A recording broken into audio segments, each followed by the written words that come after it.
In Dallas for the last 25 years, grassroots level, board level, solving problems in Dallas and some really challenging issues, mainly homelessness. I've spent a lot of time in that space and getting things done, working with the city at the bridge and accomplishing things. And I was encouraged over the last 10 years by different civic leaders to run for mayor. And it was never really the right time. I had a lot of things going on, working professionally, and was just happy doing what I was doing.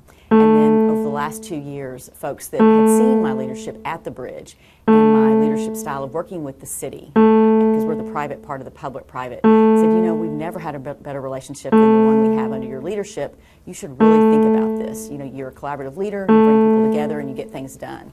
And so, my son Trey and I vacation with the rest of the family, and we were walking in Utah of all places. We were walking and we were talking about Dallas, a city that the entire family loves.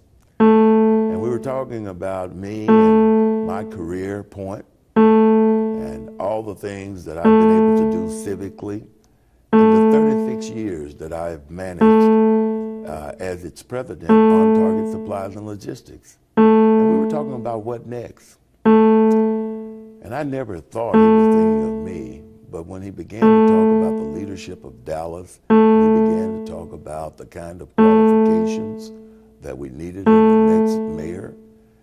And then before the walk was over, he was saying, Dad, this is something I think you should really do. We got back to Dallas. He set up a meeting. I walked into our conference room, and there was 20 people in that conference room that he wanted me to listen to because they came to make the case on why they thought I would be the next mayor of Dallas. These were younger people than I am, and they were saying, Albert or Mr. Black, we'd like for you to be the escort, our escort to the kind of opportunities that you enjoyed when you were our age. That was very touching for me. I took it very seriously. I communicated with my family, the rest of them, in a more sincere way. Gwyneth, my wife, and my other 2 children. I could talk to Georgie and others here at the company, and we decided it was the right thing to do for Dallas, Texas, and it was something that we thought we had a real opportunity for. That was the point. Well, I'm from Dallas. I'm a Dallas native, and I love my city. And I want to make sure it has the best leadership possible. And public service is something I've decided actually quite some time ago that I want to commit my life to. It's what I do. It's something I went to school for. Something a long time ago I decided this is what I'm here on earth to do, is to serve people. So I ran for the legislature 10 years ago. I've been in Austin working very hard on Dallas's behalf to try to increase funding for pre-K and try to do things to improve the trust that we have in our law enforcement so that our city would be safer, try to help improve our supply of affordable housing. I've been working on a lot of issues that frankly are truly local issues, but I've been working on them from Austin, which is attacking the problem sort of obliquely. But at some point, if you really care about those issues, which I do, you can't attack them obliquely, you have to attack them head on. And the mayor's job is the job for that. That is the role. And if I want to have an impact on the city I love, and I wanted to make a difference for the people I care most about, which are the people that I grew up around in this city, that I've been representing for the past 10 years, I have to run for mayor. And that's how I made the decision. I said, this isn't about me, it's about the city. It's about what the city needs, and the city needs strong leadership that's principled. Ethics are obviously an issue in our city right now. We need an ethical leader. We need an intelligent leader. We need a leader who has good judgment. We need a leader who's got actual proven leadership skills and abilities to get people to unite around an idea, to be able to work together, bring people together to get things done. And when I looked around, I said, you know what? This is a situation where the cavalry's not coming. I can't just rely on someone else to come and take care of this problem. If I'm going to actually see this city move forward in the direction that I think all of us want to see it move in, I may have to lean in and do this myself. And after assessing the field and thinking about it, talking to my wife about it, talking to people I respect in this city, civic leaders, activists from our communities, neighborhood leaders, just the whole gamut of people. I mean, from neighborhood association, crime watch types, all the way up to Fortune 500 CEOs, all said, our city is at an inflection point, and where we go from here is going to be a product of leadership. And I decided, I can't just complain about this. I've got to jump in and take this matter on myself. So I became a candidate. I want to build on the successes of Dallas and ensure that everyone has the opportunity to succeed. I chaired the Mayor's Task Force on Poverty and have worked with many people across the city for years on this. And I want to be sure that we reduce the child poverty, that we increase the housing opportunities, many of the issues that I saw through the Task Force on Poverty. But what was your deciding factor to run? What was it that made you to say, I need to do this? It was because of meeting with so many people across the city for several years, and I knew that I understood the issues that were confronting people every single day. Working people who were working 2 and 3 jobs without benefits, having difficulty getting to work because of transportation issues.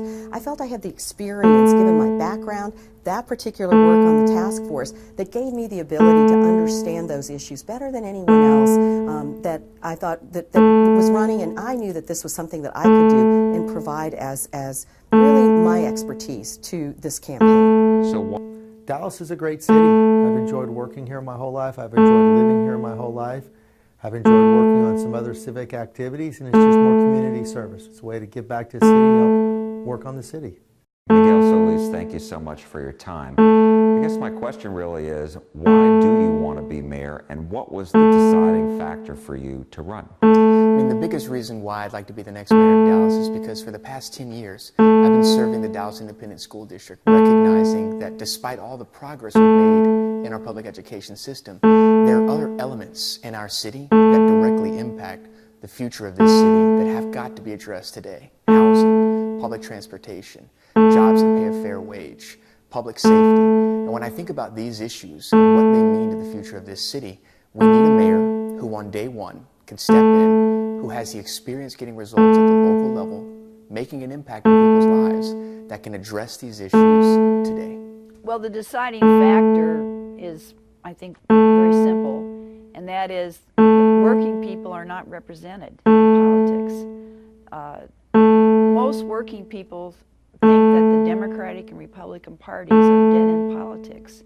These politicians get elected, they do nothing about our problems, they don't discuss our problems. We're like in the basement to them. And the only time they deal with this is when they have to deal with it. But as far as their solutions, none of their proposals are going to solve the stagnant wages that working people have been subjected to for decades, the horrible conditions that face each one of us on the jobs that we work, the number of people that work part-time, the skyrocketing rents, which is a big problem in Dallas, the skyrocketing mortgages. These are real problems that we face, and I'm running to talk about these problems, to be a voice for the millions of working people that are not represented in the political system in this country. In Dallas.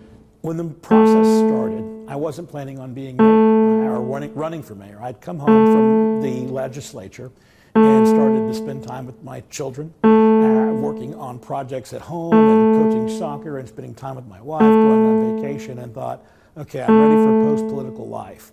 But as I watched this race develop, and I saw that the critical issues that are facing Dallas right now require significant experience, and someone with my background, someone who's a financial analyst, someone who's a lawyer, someone who works with businesses, someone who's been on the largest stage in Texas to solve complex problems. I've done all of that. None of the other candidates have been where I've been, have achieved the level of success at the highest level that I have my resume. And so I determined we have to do this because Dallas is too important to me. I was born in Dallas.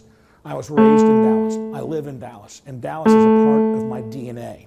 And I have to serve this great city because it's been so benevolent to me. Dallas, because I'm a lifelong Dallasite, and I've had the privilege and honor of serving on the Dallas City Council for the last 8 years. This has given me an opportunity to work with people throughout our city. And what I've realized is that together, There's not a problem we can't solve, an opportunity we can't seize, or a challenge we can't meet. And I also recognize that it's time for a new kind of mayor. So often, mayors for the city of Dallas have been exclusively focused on Dallas, the postcard, the fancy bridges, the convention center hotel, the horse park, the golf course. But there's so much more to Dallas. It's time for a new kind of mayor, someone who's going to focus